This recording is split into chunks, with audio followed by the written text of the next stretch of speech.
চারিদিকে তাকিয়ে শেষে কোনো রাস্তা না পেয়ে লোকটা তারপর শ্মশানের দিকে গেল। অন্ধকার রাস্তা দিয়ে লোকটা একা একাই যাচ্ছিল। তারপর হঠাৎ কানে ভেসে আসলো একটা ভয়ঙ্কর হাসির আওয়াজ। সামনের দিকে তাকাতেই লোকটা দেখলো সামনে কি যেন একটা কালো মতন দাঁড়িয়ে আছে। চোখ দুটো যেন লাল টকটকে, আর মুখে বড় বড় দাঁত। হ্যাঁ, তারপর কি হলো দাদু? তারপর আর কি, দেখতে না দেখতেই ওই কালো ছায়াটা লোকটার উপর ঝাঁপিয়ে পড়লো, আর ওই লোকটাকে ওইখানে ধরে জ্যান্ত চিবিয়ে খেয়ে নিল। এই মেলেতে লোকটাকে জ্যান্ত খেয়ে নিল? হ্যাঁ দাদু ভাই, লোকটাকে জ্যান্ত খেয়ে নিল। ধুর বাড়া, বালের গল্প শোনাচ্ছে। লেওটা জ্যান্ত খেয়ে নিল? এটা কি বালের গল্প হলো শুনি? ভূত নাকি আবার মানুষ খায়?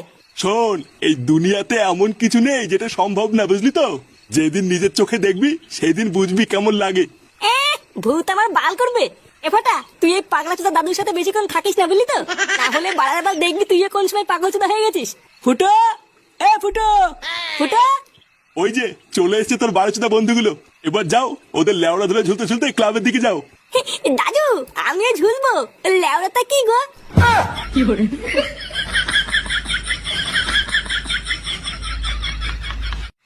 দেখেছিস বাস্তবকে সেই থেকে ডাকছি আর ও কোনো সাড়াই দিচ্ছে না। হ্যাঁ গো পল্টুদা, তাই তো দেখছি।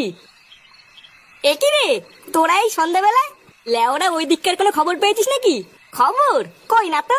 কেন, ওইদিকে আবার কি হয়েছে? আরে আমাদের পাশের পাড়ায় নিতাই দাদু আছে না, শুনলাম হঠাৎ চোদনাটা নাকি পটল কেটেছে। কি বলিস? মালটা পটল কেটেছে? হ্যাঁ, আবার শুনলাম ওনার নাকি 7 কুলো কেউ নেই। নিতাই দাদু 7 কুলো কেউ নেই, তো আমি কি বাঁচিরবো? তুই কি বা ছিড়বি মানে? লেওরা রেডি হ, আমাদের হাসপাতালে যেতে হবে। ওখান থেকে নিতাই দাদুর বডিটা নিয়ে একবারে শ্মশানে যাব। কি, শ্মশানে যাবি? হ্যাঁ রে ফুটো, যা যা রেডি হয়ে নে। সামনে কি যেন একটা কালো মতন দাঁড়িয়ে আছে, চোখ দুটো যেন লাল টকটকে, আর মুখে বড় বড় দাঁত। নে রে চোদনা, যা। তুই আবার কি বার ভাবছিস? এই মানে বলছি ভাই, শ্মশানে না গেলে হয় না? আসলে আজকে আমার পেটের অবস্থা খুব একটা ভালো নেই।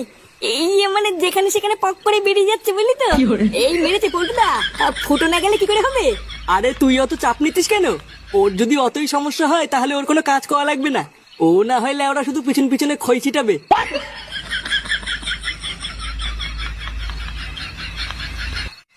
বলছি ডাক্তার বাবু, তাহলে কি আমরা এখন বডিটা নিয়ে যেতে পারি? আরে হ্যাঁ হ্যাঁ পল্টু, নিয়ে যাও। আমি তো তোমাদের এই বডিটা নিয়ে খুব চিন্তায় ছিলাম, ভাবছি কেউ নিতে আসছে না কেন। তারপরে তো আমার খুব ভালো লাগছে যে এখন তোমরা নিজেরা এসছো বডিটা নিতে। আরে না না ডাক্তার বাবু, তেমন কিছু না। আসলে নিতাই দাদু গরিব মানুষ তো, তাই আমরা বালছেড়ে ক্লাবের পক্ষ থেকে পাশে থাকার চেষ্টা করছি। বাহ, কি উচ্চ বিচার তোমাদের! সত্যি তোমাদেরকে যত দেখি তত অবাক হই। আচ্ছা ডাক্তার বাবু, তাহলে আমরা এখন